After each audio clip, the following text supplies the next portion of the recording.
Happy Good Friday! At ayun na nga, papunta kami sa Tagaytay dahil Biyernes Santo, walang traffic. Sinamantala namin para mag first scooter ride kami dito. At dito kami pumunta sa Bulalo Diner yata yung pangalan ng restaurant na to. Dito kami nagpahinga after the ride para uminom ng kape Americano na medyo mahal. 120 isang cup tapos walang refill pero okay na rin. Dahil maganda naman yung view dito sa restaurant na to at saka masarap chumilax.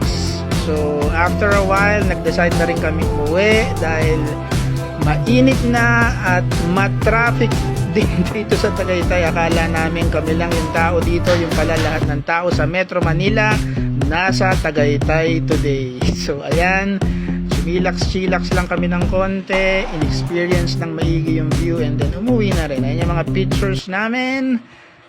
Making memories! Happy Friday!